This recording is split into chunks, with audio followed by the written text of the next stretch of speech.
What's up, everybody? We're back. The second episode of the Return of the West Coast Preps podcast. This is Chris Jackson again, joined by James Dalpino. He's got his Niner stuff in the background. Sorry about Really? that. You Heck had of a to, run. we had to start there? I will also start with two. Someone's alma mater beat the other one's alma mater in basketball last night, too. That's all I'm saying. Oh, yeah. Well, did you see Bobby Hurley's press conference Yeah, after? I watched that. Yeah, I got some entertainment out of that. I think the end is coming. You know, Bobby Hurley, great player, coach. I don't know.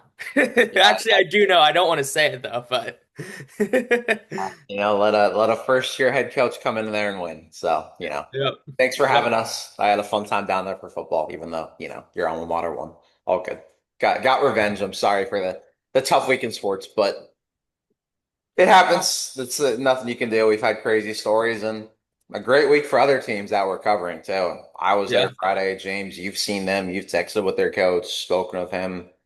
Coach Quaran Johnson is back at Granada, and what a run this has been again. He took over in the 2018-19 season. And before I get to you, James, just to read some of this. That 2018-19 season, 13 and 13. And Granada's had some strong teams in the past. They've usually been a first round playoff team, won some solid ball games throughout the years, had some guys, but when Coach Q took over, the whole trajectory changed. Year two, reached that NCS championship game. They beat De La Salle in the regular season, lost in that championship. 9-3 in COVID, 17-9. Won the NorCal D1 title in 2022, 2023. They had three D1 guys on that team. 23, 24, 26-5. NorCal D1 championship game within a possession of beating San Ramon Valley. Last year, Q stepped away, 8-19. This year, he's back, and they are absolutely just playing phenomenal basketball again. Saw them beat Cal High. They're 2-2 in the East Bay Athletic League, won their last couple of games. And Beat Doherty Valley on Tuesday, another ranked win, another top 10 win. yeah, I mean, it seems like they've got it going. We spoke about one Livermore team last week, and Hmm. I think it's time to mention the other one and what Granada's been doing because, I mean, James, you're following them as much as anybody, but Yeah. what can you say about the Matadors, what they've done, and I mean, what they're still becoming too? Yeah, I mean, right now they sit, as you said, 2-2, and one of the, I mean, the most competitive league in the EBAL, 15-5 overall. Hold wins over those big EBAL schools in Cal, Doherty Valley. Hold non-league wins against Redwood, Alameda, Ignacio Valley, and Oak Ridge up by you, all of which have kind of pieced together to help them come out stronger during E-ball. They started 0-2 in E-ball, but have kind of picked it up here as of late, beating those two big schools on Friday and Tuesday. And I went to that Ignacio Valley game back in December. And one of the big things Coach Q was talking about is that he knew the talent and the level of play that this squad has. But one of the biggest things that he wanted to install in them was confidence coming back. And man, they're playing with a lot of confidence right now. He believed that those players were capable of playing at a high level. They just needed to kind of show it a little bit more. And he said it's not all him that it's the reason that they're kind of striving right now. And that they're kind of clicking all around. It's a really nice mix of younger players and veterans. And their big player this season is Brandon Hahn, a junior. He's been a walking double-double this year. On Tuesday against Doherty Valley, he had 23 points and 18 rebounds, and that's just been the story for him so far. 20 points, 10 rebounds. Being a big contributor, not just as a scorer, but on the glass as well. They have some other really nice seniors in Damian Miles, who's also an all Bay Area tight end, really athletic, really strong player as a slasher. Cordell Taylor is a really nice scorer. And Q's son, Q Jr., he's a really nice player. One of the tallest players on the court, but he's scrappy. Chris, I know me and you have said he's the coach's son, right? He's going to do all the things that you want to see a player, especially at the point guard position, do to win. And they're really clicking right now. And it's been a fun ride for sure.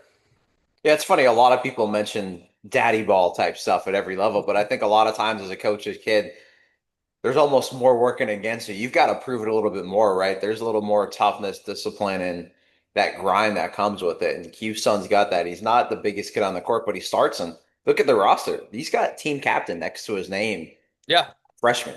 He hit a freshman. big three at the end of that first half against Cal High. But I mean, this kid hustles for rebounds like Oh, he's and Nobody. defensively, he's scrappy as well. He's always poking out loose balls, creating turnovers, getting, Granada out in transition where they really do well with those kind of slashing wings.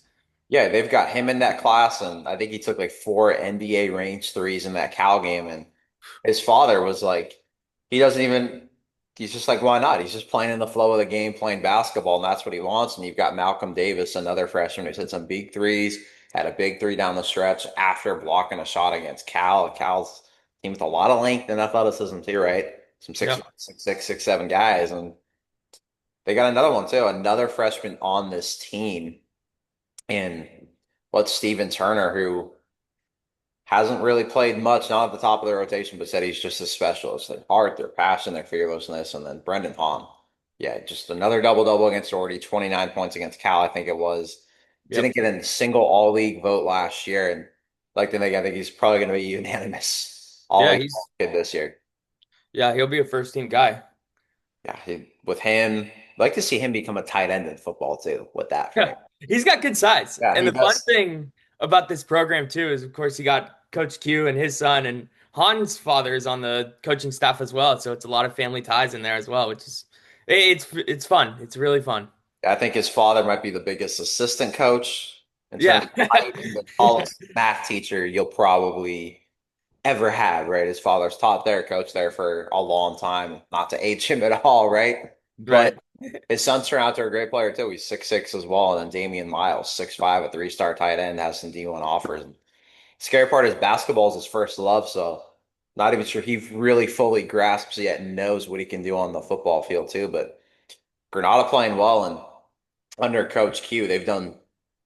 I mentioned those results, but how about the guys they produced? Two guys now are at St. Mary's College in Morocco. Mhm. Kevin Gadd, Andrew McKeever, who's 7'3", shooting 53%, third on the team in scoring, leading rebounder.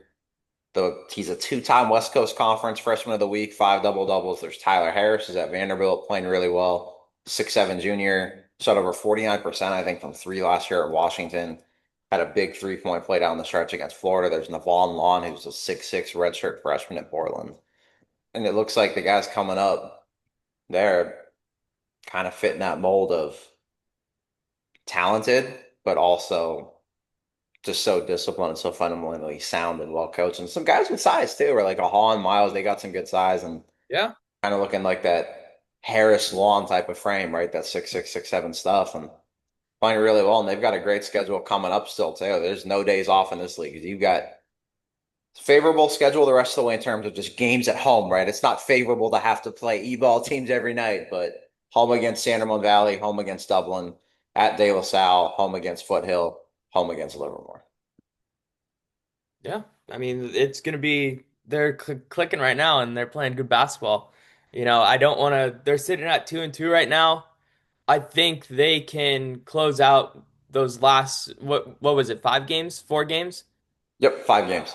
5 games. I think that they can close it out over 500. I think they can go 3-2. And as you said, I think being at home, being on that Matador floor in front of those fans, especially against some of those teams coming in, is going to be a big difference. Yeah, that's huge for them and those atmospheres in the East Bay Athletic League. I would put up against any in the state, right? And we'll go into another e-ball team before we move into some girls basketball stuff. But you just saw De La Salle on Monday Yeah. too. Yes, it was a loss to St. Joseph, but St. Joseph at this point is they become kind of a nationally known team. There's Tunde Yesufu, who's now at Baylor, and I think tearing it up. I think it was their game on Friday. I forgot who they were playing. Maybe it was Kansas BYU. I'm not totally sure, but kept hearing it on the radio driving to that not a game, and it was like, oh, Yesufu step back three, Yesufu another basket, Yesufu with the steal, Yesufu with the block, and I mean, yes, a loss for De La Salle, but that's why you play those teams to make yourselves better. And already, what they've won 85, 90% of their games against a good schedule, especially as of late. And it Yeah. looks like this is same old De La Salle and that same De La Salle culture that's been there from the Franco days to now Marcus Schroeder leading the way. Yeah. I mean, right now they sit at 4-0 in league play, 18-3 overall. And St. Joseph's is a tough matchup for them because what De La Salle has is that height, that length. That's their identity. That's their bread and butter is just being able to play defensively long, offensively be that team in the paint that kind of takes over and dominates. And St. Joseph matches up really well. And that was a good challenge for the bigs. That was a really good challenge for the bigs to play a lineup that has three kids over 6'5". And although they didn't get the job done, it's a way to kind of grow for all of them together, especially with it being a newer group down low with David Pachulia, who didn't get a lot of minutes last year, son of Zaza, of course. He's kind of stepped into a bigger role this year in his junior year, and man, he's making the most of it. He had 29 points against Dublin, really big scoring night. He's been able to kind of stretch out and be that stretch big for them, space the floor, down low. He's physical, he plays tough. He's a kind of a bowling ball getting to the rim, so it's hard to guard him because he's that three-level scorer that you have to step out on. Also, I he was injured in that game against St. Joseph's, but I really like what I saw about Mariano Arden. Sorry, I blanked out.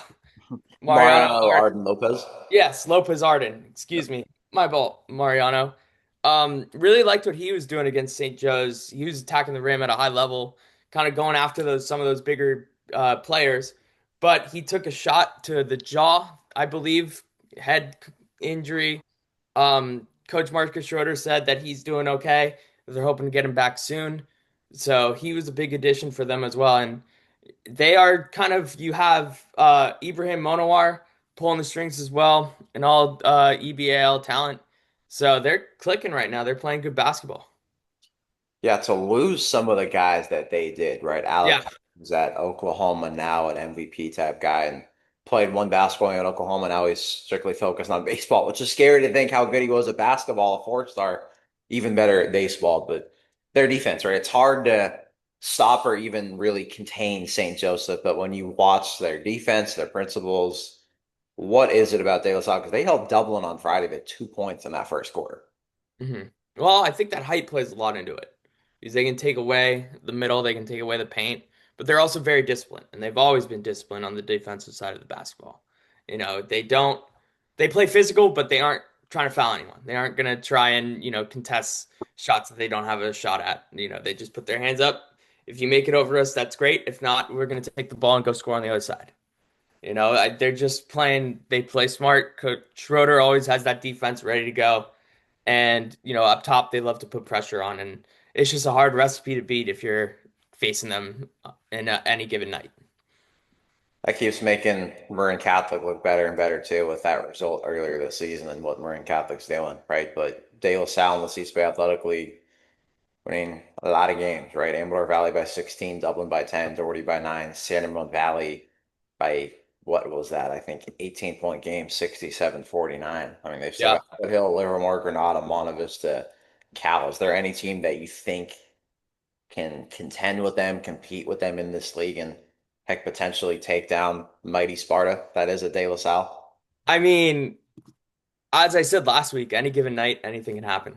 And, I think that they have some of those schools that may be a little bit more of a contender with Doherty Valley, Amador Valley, Dublin, getting those schools off the schedule, beating them. But, Monte Vista, Granada, California coming up in the final three games, I think who knows what's going to happen. I think that it could be a competitive matchup.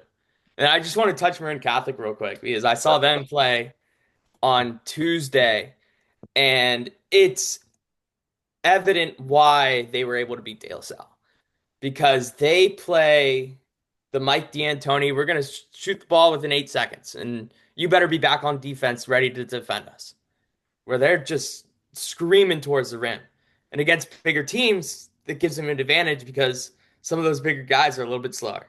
And when you have guys like Joe Hammond bring the ball up, maybe the fastest player, definitely the fastest player in the ball with the ball in his hands in the North Bay, one of the fastest players with the ball in his hands in the entire Bay Area. And when you have him screaming to the rim with a couple other guys like Bentley Morrow attacking the rim, it's a hard recipe to beat, and they play fast. They're gonna want to speed you up. It's hard to replace a guy like Mike Saib, but it looks like Coach Vasquez has done that as well as Yeah. anyone can. 17-2, they beat Rodriguez to open the season, who's a ranked team in the Sac Joaquin section, and has Mason Atabora, one of the top players in NorCal. Beat them, beat De La Salle, beat Sarah out of the gate. Only lost twice to Liberty, who Liberty has beat Modesto Christian and a whole bunch of other great teams. They've only lost to them and San Ramon Valley, and both of those were a December 13th game and a December 9th game. Since then, Yeah. Catholics won 12 straight. They've got road trips to Redwood and Branson coming up, and I'm sure those are going to be great atmospheres in the MCAL. Vasquez came from Redwood last year. He was Redwood's assistant coach, and he was telling me and the reporter from the Marin IJ, shout out Derek Wilson, he was telling us that his sons currently attend Redwood, It's and that his done. sons said to him that they were going to give him a little bit, start the trader chants, get the student section kind of going after him a little bit. So that'll be a fun environment. Redwood is always a fun place to go watch a game if you haven't been out there. That's one of the best student sections you'll see, especially for a big game. Or if you've ever been there for an MCAL championship, I mean, They that's got the next behind the basket is filled Yep, an hour before tip off. It is yep. electric. They've all got red and black on. Kids got jerseys. It is rowdy as can be. Maybe that's a topic we do next week or the week after. Best student section, right? Like let's have some fun with this. I There's like it. ones we can name. Was Coach Vasquez's son? Was his son also Jake at Redwood? Kid that was Uh, really prolific talent. I'm now that you mentioned he's got other kids at Redwood, thinking no, I'm not 100% sure. I know one of his sons is a lacrosse player though, that is currently playing at Division One school. I can't remember which one. I think that was I think that's who I'm talking about too. That's a Oh, wonderful. yeah, that's a That works out tremendous great. family. Yeah, I think that's exactly what I'm talking about too. That shows you that family in that Marin County area too, Redwood, Marin Catholic, all those teams. It's an excellent brand of ball, but how much different is it compared to what Sia's system, right? I mean, you're talking about 8 seconds to get a shot up like D'Antoni that worked at a lot of places. The NBA, I know his brother also did that at Marshall in college basketball too. Mhm. But how's this been different than what Sia did there at MC? Yeah, Vasquez has definitely leaned a lot more into their speed compared to Size. Size offense is great, multiple time MCAL champion, went on some great NCS runs, but Vasquez has really leaned into that athleticism and speed more than Saya did, and it's allowed them to have an advantage over some of the other teams. Archie Williams is a really good team. I want to throw that out there. Archie Williams is a really strong team, veteran team, and their coach leaned into the fact that after the game, they can play at all three levels, and Marin Catholic speeds you up, and they were able to, really compete at a high level. But at the end of the day, their speed and pace just managed to go too far against Archie Williams, and they're deep too. They do the platoon system. They have 3 minute spurts, 2 minute spurts, and then a whole another five comes in off the bench who just picks up that intensity, picks up that mentality, and it's tough to guard. That's got to be a fun system to play into, and a lot of kids knowing that they're gonna play, right? You're playing Yeah. fast. It's a fun brand to watch, but that's also a fun brand, a modern day brand too, that a lot of kids are gonna love to play in, right? And when that thing's clicking, when that thing's flowing, that's not a whole lot of teams that can match up with that. But speaking of craziness too, girls basketball game you were at just adds to the kind of this legendary run that we always joke about in our group chats of James games, right? And this is one of them. Yep. Priory at Pinewood looked like a great atmosphere too, a great student section. Priory won that game at Pinewood, by Yep. the way. Beat the legendary Doc Shepler, his program at Pinewood that's won a lot of titles, won the CCS Open title in 2021, and huge road when it looked like on the road there, I should say, at Pinewood. Yeah. I mean, they've just been on a tear since that, too. They beat Pinewood on Friday. Saturday matched up against Bishop O'Dowd, beat them by 17, and then Monday beat Piedmont. Piedmont was without Janelle Solis, and it was a 2 point game, but still beating that core, beating that sophomore team, sophomore led team, excuse me. It's big accomplishment, and 11-5 right now on a little bit of a winning streak. Their identity is on the defensive side of the ball. They extend pressure up top. In the last three games, in those three wins against those ranked teams, they held two teams to under 40 points, holding Bishop O'Dowd and Pinewood to under 40 points, and then held a high scoring Piedmont team to just 46. Priorities guards can stick with anyone, and making them a matchup nightmare with how the bigs can handle the block and kind of swat away opportunities down low. They're an experienced group that's played in a lot of big games with senior U Great Daniels, Adelaide Chan, excuse me, and Jordan Moss, along with junior Sasha Johnson. Man, I'm having some trouble speaking right now. It's an experienced group that's really kind of shown its identity as we understand what it takes to win these big games now, and they've shown it. And man, I think there's a contender in the CCS and maybe even beyond. Yeah, this is a group that won 23 games last year and they built off it. I'm glad you mentioned Chan going to the prestigious Johns Hopkins, by the way. So Yeah, not only is she great in hoops, but she has also got to be as great academically as one can be on. Now, let's not even just say all of America, let's say all the earth to do yeah, Johns Hopkins, right? And then Jordan Moss has a couple offers. She's announced them for Fresno State, St. Martin. You great Daniels. I mean, that if we have an all name team, that has to be it. And I'm not meaning this in a mean way. That is an awesome name right there. yeah. That probably means you better be a great player too, and she sure is. And what they've done, they all five losses came to top Central Section teams, Oak Park from elsewhere in the state. And one of those teams they lost to, Clovis, they've also beaten this year. Clovis has a girl going to Long Beach State, so they've got it. You kind of mentioned where they stack up in the Bay Area and CCS, and where do they stack up? I know in the CCS picture, the CCS Open picture, we should say, because you've got them number four in Yeah. the area, and that sure solidifies them right there near the top of the CCS seating. I mean, this weekend, just those are excellent teams that they beat. And the Bishop O'Dowd win, especially, they beat him very convincingly. Being able to pull out Pinewood at Pinewood, as you mentioned, smaller school, but when their girls team play, it comes out. The student section comes out. They were loud. They were ruckus. Daniels had to face them and hit the two game-winning free throws. And, they're just showing out these abilities to win these big games. And right now I have them fourth. I have them as the number two team, I believe, in the CCS, with Midi, of course, being number one. And I think that they're right there with Pinewood. I think that, well, of course, they beat them. But I think that them and Pinewood are 2A, 2B. They play later in the season at Priory, which will be another big game, of course, not just for WBAL, but for kind of the CCS standings and seeing where everyone sits come playoff time. Yeah, let's get into those rankings too. The girls' top 10 that you posted on Tuesday. And granted, people have things changed a little. I think more things have changed in the boys' landscape since then. That's not saying rankings weren't good and accurate at that time. That's just the Hey, it's just, wildness yeah, that is this season. Football was as crazy as I can remember. I think basketball is that same way. But the girls' top 10, Archbishop Midi, who should also mention, number three in America. Sierra Mill Valley's number two, and they are nationally ranked. Carondelet, Priory, Pinewood, Reardon, Piedmont, St. Ignatius, St. Francis, Clayton Valley. It looks like when you've got Meady, Priory, Pinewood, Reardon, St. Ignatius, St. Francis. You got six open division teams. yeah. The CCS right there. I gotta ask, I'm gonna have a little bit of fun of this still. I think you know where I'm going with this though. Why do we got Reardon ahead of Piedmont, James? Why do we got Reardon ahead of Piedmont here? Simple. Reardon has the head to head. They beat him. It was kind of Piedmont is a great team, but head to head wise, you have to factor that in. I wouldn't be doing my job well if I didn't factor in head to head wins when it 100%. comes to this stuff. Head to head And is as important as it gets. yeah, I really like this Reardon team. I mean, they're fun. They are fun to watch, and kind of what we were saying. They have a good mix of these very high level veterans and seniors that have played at this level and kind of understand what it takes, along with junior Trinia Dunbar. Talia Nasol's been in some big games. Zion McGuire's played in some big games, along with these freshmen.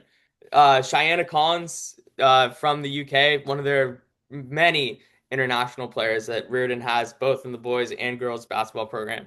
She's going to be something special. She is already something special. She's just her energy is infectious. She plays as one of the fastest players on the court.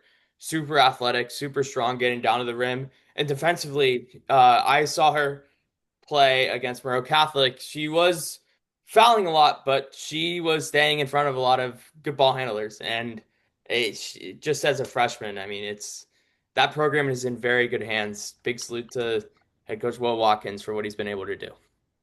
I think it's a credit to you in the rankings you get. I don't think we've actually gotten one person ask us why this team is ranked here or there. I think me asking more it's for fun with people we know, right? Is Yeah. probably the first question we've had. But I mean, James, before we go into the boys, take me into what goes into factoring these rankings, right? I know people have different metrics and all, but just for people that also know, and people like to know if anyone ever asks, just what are the biggest things you look at when it comes to determining where a team should be ranked? Well, as I started, head to head, he plays a little part of it. Strength of schedule, who you've beat, who you've lost to. That plays another big part of it. The talent, of course. If you have great players, and we believe that you can go on, or I believe that you can go on a longer playoff run, you're going to get bumped up a little bit. And then just uh, competition, league competition, who you're going to be seeing in league. And I hope I'm doing it right. For I hope sure. I'm doing all right. Yeah, I think I was the first person to ask a question, and that was definitely all for fun there. And then the boys ones. Yeah, Reardon, St. Ignatius, Clayton Valley, Midi. I mean, geez, what a win they just had over Bellarmine this past week on the yeah. road. De La Salle and then Bellarmine, who I just mentioned, Doherty Valley, Moreau Catholic, Liberty rounds out that boys top 10. I mean, any thoughts there, James? And heck, now that we're past the midweek point, some results change. I don't know. How do you maybe envision them looking, or how do you think these now look today compared to how they did Monday? I think the top four still stays the same. Salesian one, Reardon two, St. Ignatius three, Clayton Valley four. SI, Raymond Whitley is missing some time. I hope that he's back soon. Sounded like he had a knee injury. He's a big piece, but they're proving that they can win without him. And I think that that's a big reason why they are in the top five, is that even without their star player, they beat Midi. I believe that game was at Midi too. I could be wrong, but they beat him on the road. Their bigs have just been unbelievable. Ty Landers and Alex Moore, who's one of the tops in his sophomore class, they play a competitive brand of basketball. They're able to stretch the floor, which is really important now in today's NBA, where even though you may not like it, the 7 footers are shooting threes. So, I just think this team is a hands down top five team in the Bay Area. And Any then other Dale's team you think that can kind of jump into that top 10 now, too? into the top 10. Hey, Marin Catholic. Kings Academy, when they get Boss Moon back, I think that those two teams right there that are sitting at 11 and 12, shoot, Granada, if they keep stringing these wins together, they're knocking on the door. They picked up some big wins.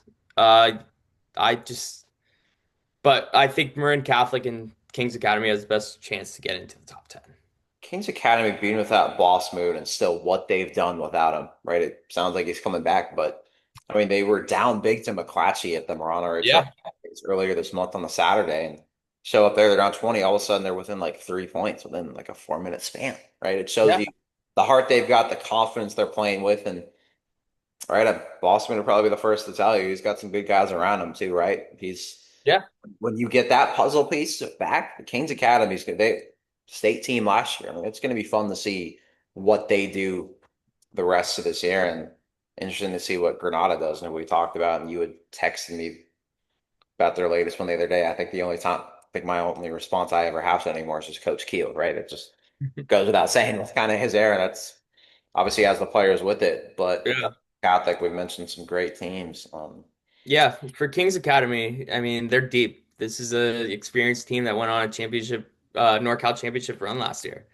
And without Moon, Claxton Ledane has really stepped up. He's averaging almost 17 points per game right now. And he has some big scoring nights along the way. And, put him next to Xavier Barnett, who's one of the top guards in the CCS and in the entire Bay Area. And, they're still rolling. And when Moon, who's, of course, well, nationally ranked recruit, one of the highest recruits in the Bay Area right now. When he returns, this team is going to be knocking on the door of being a really almost a dark horse in the CCS Open because they have that experience. They have the guys who can put the ball in the basket during the biggest moments of the game, and it's just they're going to be tough to beat down the stretch. What a group of athletes it is coming up at Kings Academy right now. And they have a few in football that play basketball. We Yeah, mentioned Xavier Barnett, Adrian Barnett's a recruit. Jaden Flores is a three-star football talent too. It's what they're doing right now is awesome.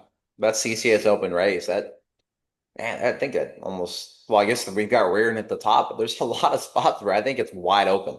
And that's it's crazy to think playoffs are only here in 3 weeks, right? It feels like we just had football, did football playoffs just happen, and all of a sudden we're at Golden One just like that for state in less than 2 months too. It's But mean. I love the basketball season, and it's already flashing right forward. It's yeah, just mean. when you get into the groove of basketball, all of a sudden it's like, no, basketball's almost over. I'm like, what happened? There's no way. There's no way. But that's how fast it goes.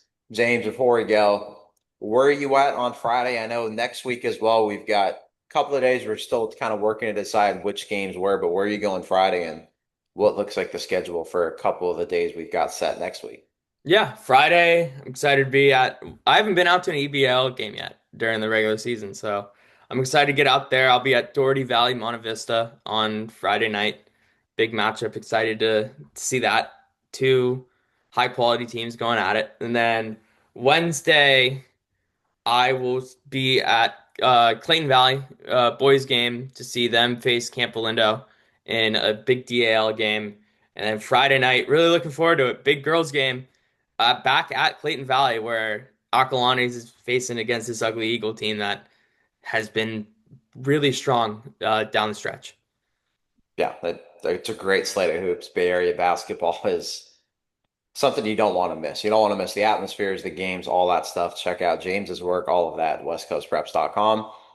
For a monthly subscription, use the code WCP 7 days, all capitalized. The number seven is numerical. Use that for a free week and yearly WCP 30 days, all capitalized. The 30 is also numerical. Use that for a free month on a yearly subscription. So if you have any problems, always DM us, reach out, email, anything like that. But stay tuned for all that. And James, thanks for hopping on. Should be another great weekend and another freaking great week of hoops. And Yeah. we got baseball and softball already starting tryouts in a week too.